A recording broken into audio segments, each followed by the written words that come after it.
शरीर में रोग आ गया, बीमारी आ गई, बच्चों को मंजिल नहीं मिल रही, कंपटीशन एग्जाम में बैठ रहे हैं, सफलता नहीं मिल रही। सावन के महीने में शुक्ल पक्ष की भी अष्टमी पड़ेगी और कृष्ण पक्ष की भी अष्टमी पड़ेगी। बोलो पड़ेगी कि नहीं पड़ेगी? दोनों पक्ष में अष्टमी पड़ती है। सावन के महीने की जो अष्टमी होती है, शिव महापुराण की कथा में और देवी भागवत में वर्णन मिलता है।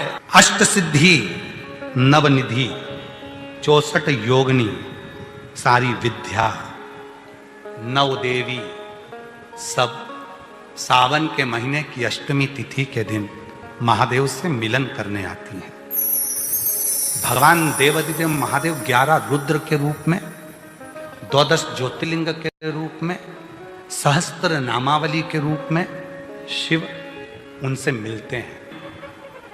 अष्टमी तिथि पड़े, चाहे वो उजाले की पड़े चाहे अंधेरे की पड़े, अष्टमी तिथि पड़े, शाम के समय 2 दीपक, एक लंबी बत्ती का एक गोल बत्ती का, शिव के मंदिर में अपनी कामना कर कर, जो बच्चों को अच्छी नौकरी चाहिए या कोई बीमारी का हल चाहिए या धन की कमी है या कोई समस्या है, एक लंबी बत्ती। लंबी बत्ती किसके लिए है? जम के बोलो। देवी के लिए। गोल बत्ती किसके लिए है? देव के। 2 बत्ती घी की, गोल बत्ती को जलाओ पहले, फिर लंबी बत्ती का जो दिया हो उसकी बत्ती का मुख गोल बत्ती की ओर हो, वो बत्ती अपनी ओर नहीं हो। समझ में आ रहा है ना सबको? जो बत्ती होती है, बताओ, दीपक की कथा है और इतना बड़ा दीपक यहीं रखा है। अच्छा, भोलेनाथ जी को भी मालूम है आज ये वाली कथा बाजेगा जब ये दिया आ गया हो। ये जो बत्ती का मुख है, देखो ये दिया, ये लंबी बत्ती, ये गोल बत्ती, तो ये जो गोल बत्ती है आपने यहां जलाई और ये लंबी बत्ती जो है ना, इसका मुख गोल बत्ती की ओर। 64 योगिनियां, अष्ट सिद्धि, नवनिधि, नव देवियां, सारी विद्या। शिव जी की जो गोल बत्ती है, शंकर क्या है? ज्योतिर्लिंग, ज्योतिर्स्वरूप। मां दुर्गा क्या है? ज्योति स्वरूपा। क्या कहते हैं? ज्वाला महारानी की।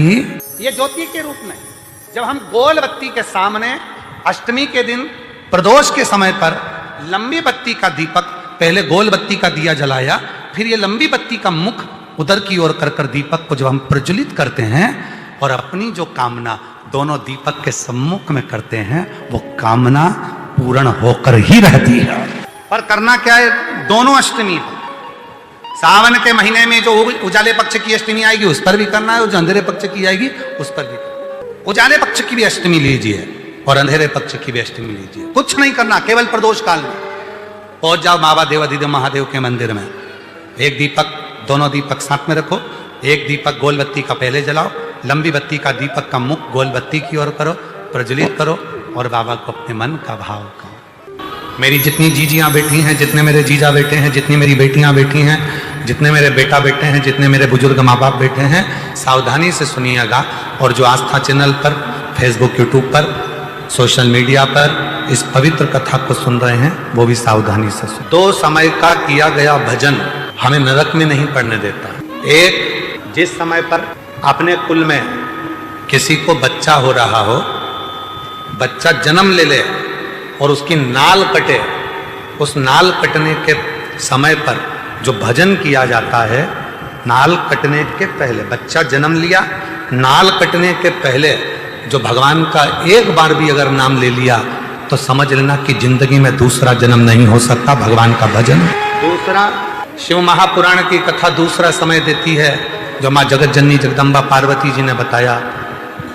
जिस समय पर संसार का मनुष्य अपने घर से जल लेकर, जैसे माँ पार्वती जी नदी से जल भरकर, सरोवर से जल भरकर, बावड़ी से जल भरकर पार्थिव शिवलिंग का पूजन करने के लिए जाती थीं, जिस समय पर संसार का मनुष्य अपने घर से जल भरकर शंकर के मंदिर तक जाता है, जितनी देर उसके हाथ में कलश रखा रहता है पानी का, उतनी देर अगर उसके मुख से 2 बार भी शिव का नाम निकल जाता है तो फिर संसार में उसका जन्म नहीं होता, वो शिव का।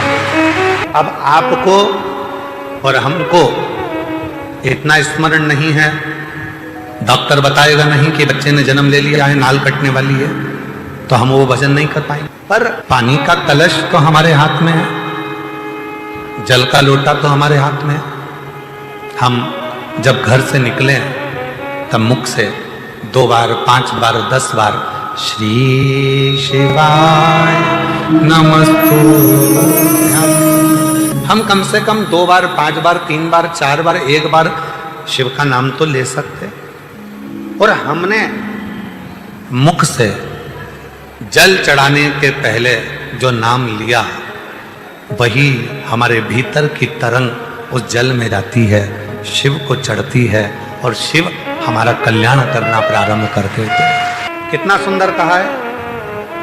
शिव महापुराण के अंतर्गत वेद व्यास जी कहते हैं जब जल चढ़ाने के लिए शिव के मंदिर जाओ, घर का पूरा काम कर लो, बच्चों को स्कूल भेज दो, पति का टिफिन बना दो, बुजुर्ग माँ बाप की सेवा कर लो, बुजुर्ग माता पिता को दवाई देना है तो दवाई दो, भोजन देना है तो भोजन दो,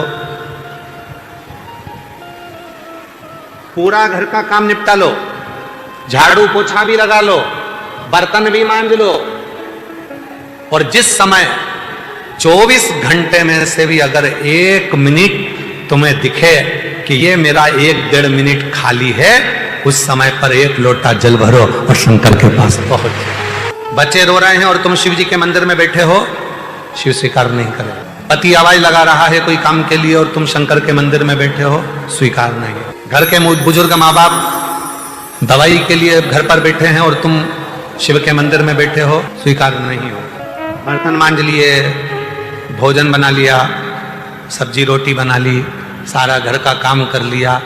अब कई लोग कहते हैं गुरुजी हम तो अशुद्ध हो जाएंगे, हम तो अशुद्ध हो जाएंगे। ए मेरी जीजियों, भगवान शंकर ने जब माता पार्वती जी के साथ में 7 फेरे लिए और फेरे होने के बाद जब माता पार्वती जी के मांग में जब सिंदूर भरा गया, वो सिंदूर जब मांग में भरा जा रहा था, वो सिंदूर नासिका पे आकर गिर रहा। किसी किसी के यहाँ आज भी सिंदूर नाक से भरा जाता है तो मांग के मध्य तक भरा जाता है आज भी। शिवजी ने जब मांग में सिंदूर दिया, वो सिंदूर नासिका पे आकर गिरा, नासिका। और जब नासिका पर आकर गिरा, अब देव अधिदेव महादेव ने कह दिया सुनो पार्वती, आज मैं संसार की प्रत्येक नारी को एक वर देता हूं कि नारी चाहे छोटे से बच्चे के कपड़े धो ले, नारी चाहे अपने घर के बुजुर्ग के कपड़े धो ले, नारी चाहे झूठे बर्तन मांज ले,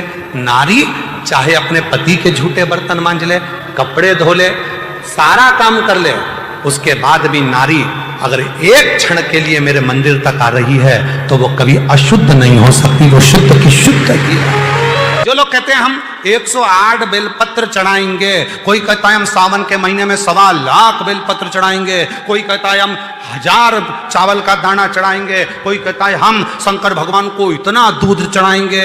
शिव पुराण की कथा कहती है एक चावल का दाना भी अगर दिल से चढ़ाया गया है तो वो 1000 के बराबर है, एक बेलपत्र भी दिल से चढ़ाया गया है वो 1000 के बराबर है, एक फूल की पंखड़ी भी चढ़ाई गई है वो 1000 के बराबर है। और जितनी संसार की मेरी बेटियां हैं, जितने मेरे बेटा हैं, जितनी मेरी माता हैं, जितने मेरी जीजियां, मेरे जीजा जितने बैठे हैं, जितने बुजुर्ग माँ बाप बैठे हैं, घर में झाड़ू बर्तन सब करते हो, एक बार नियम बनाओ, शंकर के मंदिर में जाऊंगी, कुछ नहीं तो वहां के दीपक ही उठा के एक ओर रखी आऊंगी, थोड़ी सी झाड़ू लगा दूंगी, एक बार कर कर देखना, कर कर देखना।